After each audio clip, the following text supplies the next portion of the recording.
సురేఖ మరొకసారి కోర్టుకెళ్తదా ఏంటనేది చూడాలి. ఎందుకంటే, ఇప్పుడు ఆమె చేసిన వ్యాఖ్యలు ఈసారి ఏకంగా రాష్ట్రపతి ద్రౌపది ముర్ము మీద పార్లమెంటు కొత్త భవనం ప్రారంభోత్సవానికి రాష్ట్రపతి ద్రౌపది ముర్ము వితంతు మహిళ అని మోడీ పిలవలేదు. ఆమె దళిత మహిళ అని అయోధ్య రామ మందిర ప్రారంభోత్సవానికి సైతం పిలవలేదు. బీజేపీ నాయకులు నర్నరాల్లో కులపిచ్చి పాతుకుపోయి ఉంది. ఈవిడ పిచ్చ ఏంటయ్యా అంటే ప్రచారపు పిచ్చ.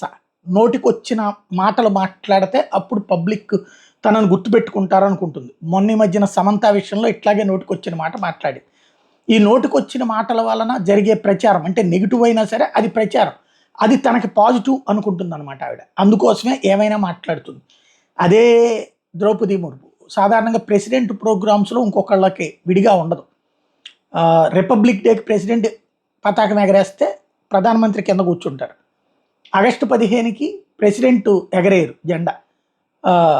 ఎర్రకోట మీదన ఎగరేసేది మోడీని. ఇంట్లో ఉండి ఇక్కడ చూస్తారు ప్రెసిడెంట్. అంటే ఏంటి? ఎవరి రెస్పెక్ట్ వాళ్ళకు ఉంది. కాబట్టి ఆ రోజున ప్రధానమంత్రి ఇనాగరేషన్ ఉంది కాబట్టి ఆమెను కూడా పిలవడం అనేటటువంటి ఉండదు. ఆ తర్వాత వెళ్ళింది కదా, దర్శనం కూడా చేసుకుని వచ్చింది కదా. మరి ఆవిడికి తెలియదా ఆ విషయం? అంటే తెలియదు అనుకుంటా. మరి సరిగ్గా అవగాహన లేదేమో నెంబర్ 1. నెంబర్ 2 వచ్చేటప్పటికి అంటే వితంతువు కాబట్టి పిలవలేదు. ఇది ఈవిడ కావాలని క్రియేట్ చేసేటటువంటి పాయింట్ అనమాట.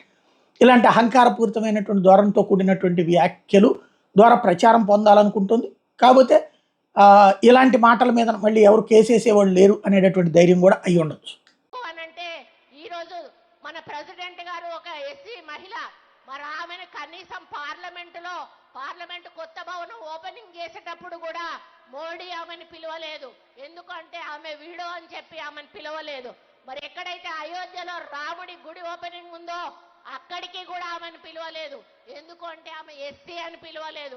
అంటే ఈరోజు నరనరాన బీజేపీలో కులాల యొక్క రక్తం యొక్క మరి ఆలోచనలు పాతుకుపోయి ఉన్నాయి. అంటే